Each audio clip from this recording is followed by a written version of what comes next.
acha desses novos movimentos de louvor nas igrejas pelo mundo? Bom, gente, em princípio eu acho legal todo movimento que tenha por objetivo, né, que vise a melhora, o upgrade. É inegável que esses movimentos surgidos na década de 90, final da década de 90, eu participei de alguns, né, lá em São Paulo, na época do Milagre de Água Viva, vimos alguns desses movimentos surgirem. Então, melhorou muito a produção, melhorou muito a distribuição, melhorou muito o marketing, a capilarização, que é uma palavra que eu gosto muito de falar, né? Melhorou muito por conta dessas novas estratégias, a chegada das empresas, dos grandes estúdios, das gravadoras, principalmente das gravadoras. Agora eu tenho algumas ressalvas ao resultado desses movimentos, não estou aqui para julgar a motivação, porque muitos deles eu não tenho conhecimento pessoal. Temos que fazer a diferença entre a música evangélica, histórica, tradicional, vamos dizer assim, ou a música evangélica que existe até hoje, né? Até um dia desse, Feliciano Amaral estava cantando e Osés de Paula continua firme aí. E os movimentos. Então o movimento ele é da década de 90 para cá. Então é bom que a gente faça uma diferença. Só que alguns movimentos, como Gospel Worship, vieram e acabaram, né, abocanhando, né, acabaram abrangendo tudo. E hoje se fala da música evangélica como sendo única e tão somente esse estilo musical, e não é. E aí vai a minha primeira ressalva, é o monocromatismo. Tudo bem que há essa capilaridade, essa distribuição, essa maior relevância, a melhor produção, inegavelmente, um investimento muito, muito bom nas produções de som, de palco, de luz, de gravação, etc., etc., de captação de som, gerenciamento dos ministérios e das carreiras dos músicos, mas isso trouxe algumas situações que aí já não me agradam tanto assim. Primeiro, essa questão do monocromatismo. A influência do pop australiano e americano trouxe para o Brasil aquilo que a música americana antiga trouxe na década a partir da década de 20, de 30, década de 60, mas que nós, grupos como Vencedores, como Rebanhão, como Logos, como Milad, Jovem da Verdade, grupos que se levantaram e disseram, não, nós aceitamos a estratégia de vocês, mas nós vamos fazer do nosso jeito. Então isso falta. Principalmente, eu falo muito isso para os jovens, os músicos jovens aprenderam apenas plug and play.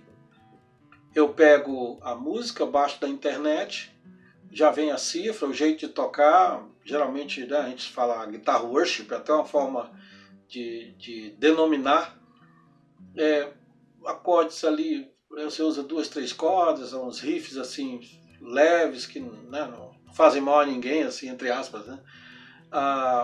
Então a riqueza estética e a musicalidade ela foi afetada, no meu modo de entender, por conta dessa fórmula pronta que veio principalmente, como eu disse, do pop australiano e do pop americano, que é uma tendência mundial. Músicas mais repetitivas, músicas com grooves mais curtos, né?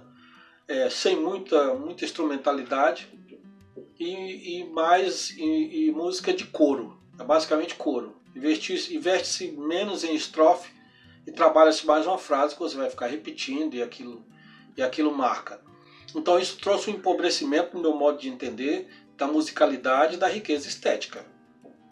E um empobrecimento poético, porque passou-se a cantar menos textos bíblicos e a retratar, ou baseado em textos bíblicos, menos. Estou dizendo que não é. Estou dizendo que é uma coisa herética. Não. Estou dizendo que houve um empobrecimento em termos de poesia e em termos de influência bíblica, vamos dizer assim, de textos bíblicos. A gente viu isso mais antigamente. O fervor evangelístico de algumas letras que a gente tinha antes, isso aí se perdeu, porque as músicas são mais para sentimento, mais para para você expressar o que você está sentindo. E isso a gente vê claramente hoje. Antigamente você ia, por exemplo, num evento de música no sul, no centro-oeste, no sudeste, no norte, no nordeste, e você via, por exemplo, você via Oscar Valdez, você via a música regional do Expresso Luz, você via a música fusion, já era uma música fusion do Milad, né, multifacetada, instrumental e vocal. Você via uma música de instrumental e vocal competentíssimo como Vencedores por Cristo. Você viu uma música também muito bem executada pelo Logos, né? Músicas que tocam o nosso coração até hoje. Mas você viu o funk da Banda Rara. Você ia para São Paulo, você via lá o Tio Cássio. Você, no Rio você viu o Rebanhão, lá no Sul Azaf Borba. Então assim, no Centro-Oeste o Sal da Terra e o Expresso Luz que eu já citei, assim, e muitos outros grupos. Então havia uma policromia, havia um pluricromatismo, vamos dizer assim. Eu já cheguei a participar de eventos que estavam, por exemplo, Luiz de Carvalho e a Zé de Paula, junto com as bandas. Hoje não. Se você sair tocando, participando de todos os congressos do Sul até o Norte ou do Norte até o Sul, você vai ver todo mundo tocando Ousado Amor. Né? Todo mundo tocando A Ti Eu Vou Clamar, para citar as músicas da época que eu estou gravando esse vídeo. Algumas nem são mais, né? Tão tocadas assim, porque uma das características desses tempos que nós vivemos é que as músicas trocam numa rapidez assim, toca muito, muito, acaba o pessoal enchendo a paciência, né, enjoando a música, a verdade é essa, e aí já querem uma outra nova, do mesmo jeito, do mesmo estilo. Aquele pad, aquele teclado, aquela coisa. Então isso para mim é um empobrecimento. Então o pessoal fala, Valvi, eu acho isso maçante. Não é maçante? Não é repetitivo? Em si não é. Se torna maçante, se torna repetitivo, porque está todo mundo tocando do mesmo jeito, a mesma coisa, toda hora, todo instante. Então, como há a musicalidade, a ousadia de tentar novas emulações, novas fórmulas musicais, de se aventurar, né, em novas levadas, junta-se isso à acomodação dos músicos, de muitos músicos. Então é melhor você ir lá na internet, pegar e tocar igual o cara e deixa por isso mesmo. Então não é que é maçante, acaba se tornando por conta da repetição. Então o objetivo não é dizer que é uma coisa herética que não presta, não. Eu só incentivo as pessoas, a nós, os músicos brasileiros, a darmos mais a nossa cara aos arranjos. Então eu gostaria de ir na Bahia, como eu estive lá recentemente, e ver, como eu vi, jovens produzindo bossa nova, jovens produzindo, tocando essas músicas, mas com o arranjo deles. Eu toco muitas músicas desses movimentos, mas eu toco do meu jeito. Eu e o Pedro, a gente faz do nosso jeito. Dá a nossa cara, vamos dizer assim. Eu gostaria de ir lá no norte, lá no Maranhão, e ouvir um bom reggae, né, no melhor estilo Rubão Lima. Gostaria de ir lá no Nordeste e ver aquela pegada Chico Science, né, de elementos do rock, elementos do hip hop, associada à batida dos ritmos nordestinos, uma música riquíssima que é a música do Nordeste. Então eu gostaria de, no momento de cânticos, ouvir os cânticos do Expresso Luz. Então o objetivo não é apenas questionar, é apenas colocar a nossa opinião, vamos dizer assim, algo construtivo. E não é falando dos músicos australianos e americanos que são meus irmãos em Cristo, mas é incentivando você, músico, a produzir, a ser mais criativo. Então essa é a minha visão sobre esses movimentos, que são movimentos no mundo inteiro. Na verdade, no mundo houve essa mudança. A igreja simplesmente está acompanhando essa onda. Eu não acredito que necessariamente tenha que ser assim. Mas eu sempre vou defender a melhora, a busca pela excelência. Sempre vou defender. O que o senhor aconselha a respeito da permanência da equipe durante todo o culto no púlpito, quando a liturgia dos cânticos é diluída em vários períodos? Fica ou vai e volta dos bancos? A primeira coisa que a gente tem que entender e conhecer é a dinâmica da liturgia ou do programa de culto.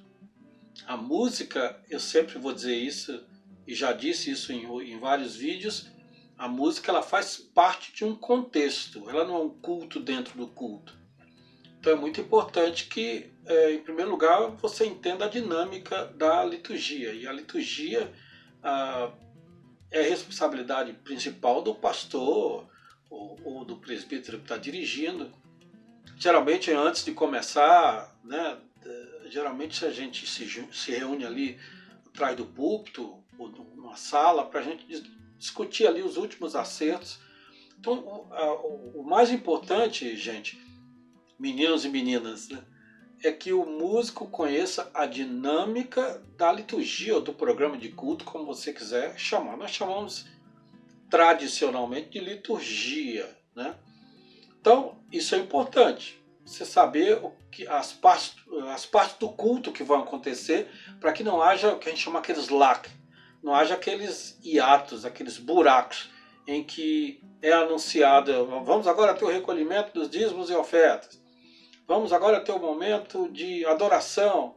Aí a equipe está lá, o baterista sem saber, eu vou contar 1, 2, 3, eu vou contar 1, 2, eu vou contar 3, 4. Né? O guitarrista ainda está arrumando o set dele, aí o plug dá um pipoco. Então assim, e todo mundo esperando. Então quebra um pouco aquela sequência. Lembre-se que o culto ele é público. É uma expressão pública, é o transbordar de um coração agradecido, impulsionado pelo sentimento de favor divino. Então tudo tem que cooperar para que esse espírito, vamos dizer assim, não seja, ou esse clima não seja quebrado. Então é muito importante que você entenda a dinâmica da liturgia. Segundo, mantenha o seu set, eu falo set, o seu equipamento, o baterista, as baquetas, né, a baqueta reserva, os tons direitinhos, o posicionamento dos pratos, do chimbal, do banco da bateria, a guitarra, a pedaleira, né, a estante de instrumentos, o teclado direitinho, a estante de partitura. É importante que você mantenha aquilo ali muito arrumado, pronto, ajustado, para que você não perca mais tempo, né? Caso você tenha que se posicionar, você já não esteja na posição. O fato de você ficar lá ou não, que é o que a pergunta quer saber, né? Quem pergunta quer saber, depende muito do layout do púlpito. Se é um púlpito que tem espaço, né, você pode colocar cadeiras, você pode ficar num lugar estratégico, facilmente você chega no seu instrumento.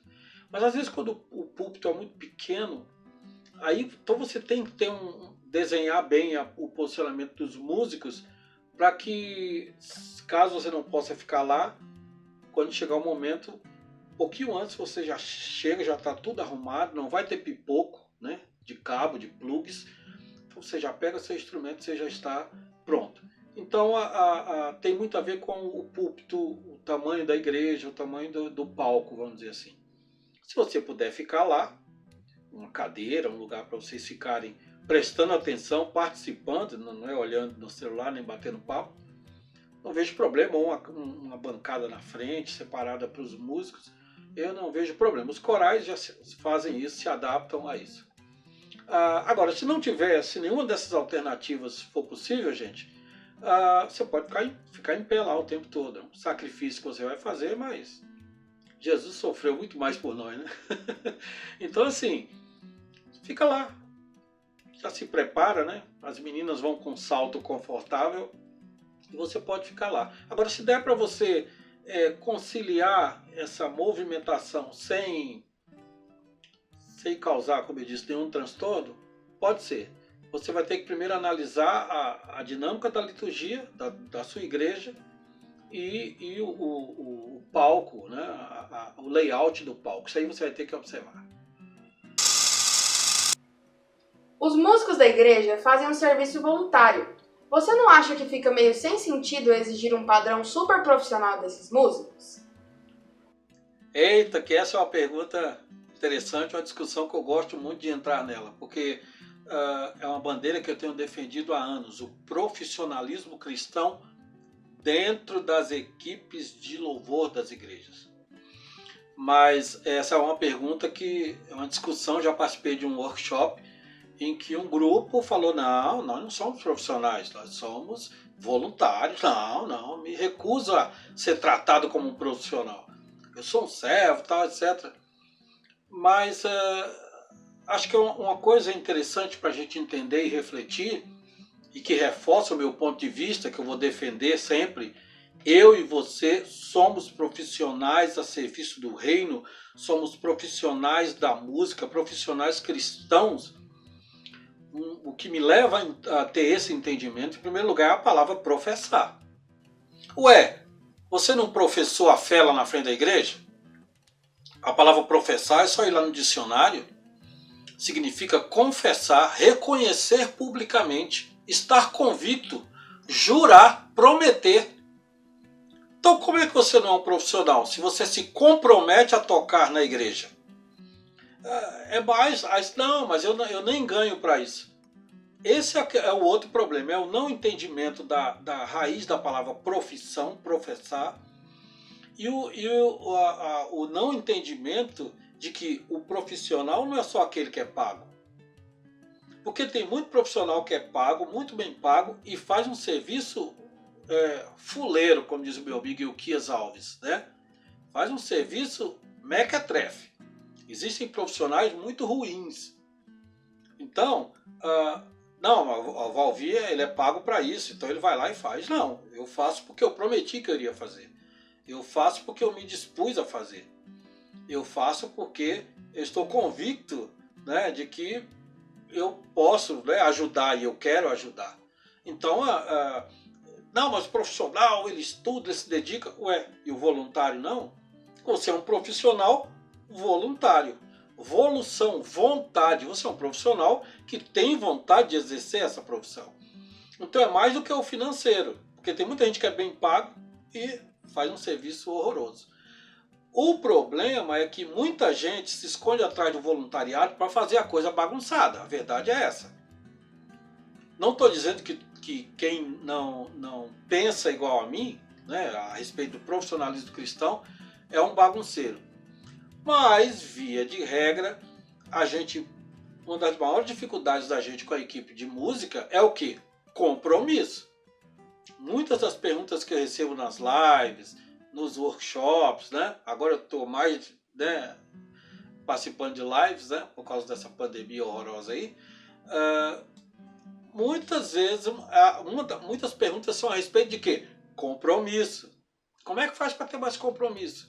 Então, muita gente se esconde atrás do voluntariado para fazer um serviço meia boca, para não se dedicar, para não estudar, para não buscar a melhor performance do instrumento, para não arrumar o seu set direitinho. Então, eu tenho um exemplo claro com relação a isso, de que o serviço voluntário não necessariamente é um serviço feito de qualquer jeito. Quando a igreja, presta atenção, moçada, quando a igreja faz aqueles mutirões, né, sociais, quando a igreja vai lá para as regiões ribeirinhas da Amazônia, quando a igreja vai lá para o bairro menos favorecido da cidade, que os dentistas vão, que os advogados vão, né, que os médicos vão, vocês acham que eles fazem um serviço meia boca lá? Vocês acham que eles fazem de qualquer jeito? Não, aqui é só um serviço voluntário, que é isso? Não. Por que eles fazem bem feito e eles devem fazer bem feito? Por quê? Porque eles fizeram um juramento lá atrás, uma promessa lá atrás. Por que o músico que é, na maioria das vezes, membro da igreja, ou se não é, deve ser incentivado a se tornar, ele promete servir a Deus, respeitar as autoridades da igreja, né? Aí na hora de fazer, na hora da música, ele fala, não, eu estou aqui só quebrando um galho. Não. O exemplo são dos dentistas, dos médicos, eles não deixam de ser profissionais só porque eles estão fazendo um serviço voluntário. Então o músico, ele tem também um juramento. Ele tem também o seu compromisso. É o compromisso de estudar, se preparar, fazer melhor, dedicar tempo, chegar cedo, ser o primeiro a chegar, o último a sair. Então, eu defendo sim o profissionalismo cristão, partindo desses pressupostos que eu disse aqui para vocês, que eu coloquei aqui para vocês. Estudo, conhecimento, boa performance, não concordar, não ficar satisfeito com o erro, fazer sempre o melhor. Muitos músicos da igreja se escondem atrás desse não profissionalismo, dessa voluntariedade, ou desse voluntarismo, para fazer um serviço meia boca e não estudar seu instrumento. Eu entendo assim. Porque, como eu falei, a maioria das perguntas são sobre a questão do compromisso, né? O profissional, para ele ser um bom profissional, porque como eu disse, há os maus, uma das coisas que ele tem que ter é compromisso. Melhora. Volta a citar os médicos. Você às vezes pega um médico já com a carreira solidificada, muita experiência na área, vai em congresso, compra livro. O engenheiro vai num congresso para aprender uma nova técnica, uma nova medição, um novo material. O músico não. Ele fica 30 anos tocando na igreja do mesmo jeito. E vai ouvir dizer que ele precisa melhorar. Né? Que ele tem uma técnica melhor, que tem um jeito melhor de tocar o baixo, né? Tem um jeito melhor de dar a virada na bateria, tem um jeito melhor de operar o áudio. Então eu falo profissionalismo nesse sentido. Então nesse aspecto eu vou sempre defender. Vocês são meus colegas profissionais. Então tratem de fazer a coisa bem feita, porque eu estou me esforçando aqui.